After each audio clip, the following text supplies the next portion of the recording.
നമ്മളെല്ലാവരും വയനാട്ടിലൊരു ഫേമസ് ആയിട്ടുള്ള റെസ്റ്റോറൻറ്റിൽ ഓലൻ എന്ന് പറഞ്ഞ റെസ്റ്റോറൻറ്റിൽ ഡിന്നർ കഴിക്കുന്നത്.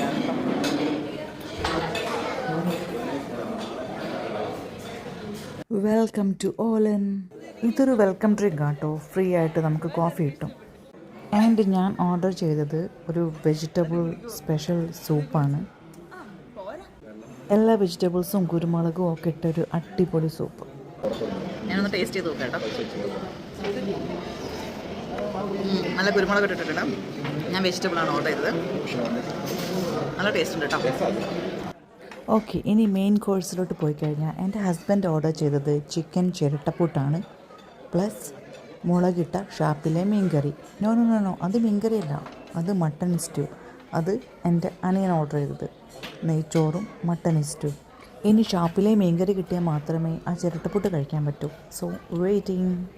അതിനിടയിൽ എൻ്റെ സിസ്റ്റർ ഓർഡർ ചെയ്തത് കുഞ്ഞിപ്പത്തലും കോഴിക്കറിയുമാണ് കേട്ടോ. അതും വറുത്തരച്ച കോഴിക്കറി. അങ്ങനെ അവസാനം നമ്മുടെ ഷാപ്പിലെ മീൻകറി ഇതാ വന്നു. അതിൻ്റെ ഒരു സ്മെല്ല് തന്നെ അടിപൊളിയായിരുന്നു കേട്ടോ. നല്ല എരിവുണ്ട്, കണ്ടാൽ തന്നെ അറിയാം അടിപൊളിയാവുമെന്ന്. ഇനി ഇവരെല്ലാവരും ഒന്ന് കഴിച്ചു തുടങ്ങട്ടെ.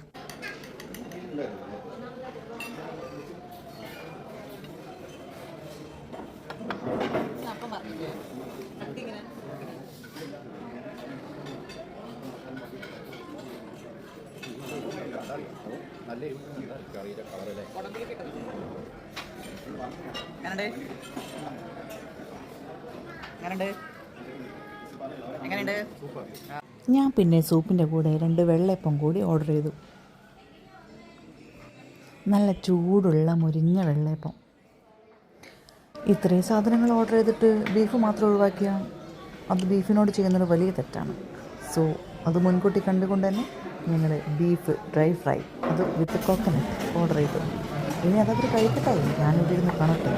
ഞാനിതൊന്നും അത്ര അധികം കഴിക്കാറില്ല. എസ്പെഷ്യലി ഡിന്നർ ടൈം ആകുമ്പോൾ ഞാൻ ലൈറ്റ് ഫുഡ് മാത്രമേ കഴിക്കാറുള്ളൂ. സോ ഇവരൊക്കെ കഴിക്കുന്നത് കാണുമ്പോൾ തന്നെ എൻ്റെ വയറ് നിറയും.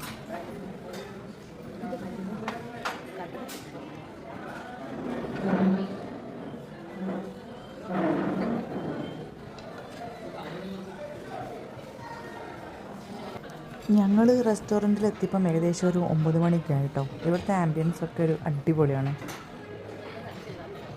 വളരെ നീറ്റ് ആൻഡ് ക്ലീനാണ്. സ്റ്റാഫൊക്കെ എന്ന് പറയുമ്പോൾ വളരെ ഫ്രണ്ട്ലിയാണ്. ആൻഡ് ലാസ്റ്റ് ഞാനൊരു കാരമൽ പുഡിംഗ് ഓർഡർ ചെയ്തു. സൂപ്പർ മെൽറ്റി ആയിരുന്നു. ഇനി വയനാട്ടിലെ കാര്യങ്ങളും വരുന്നുണ്ടെങ്കിൽ ഓലയിൽ കയറാൻ മറക്കല്ലേ കേട്ടോ.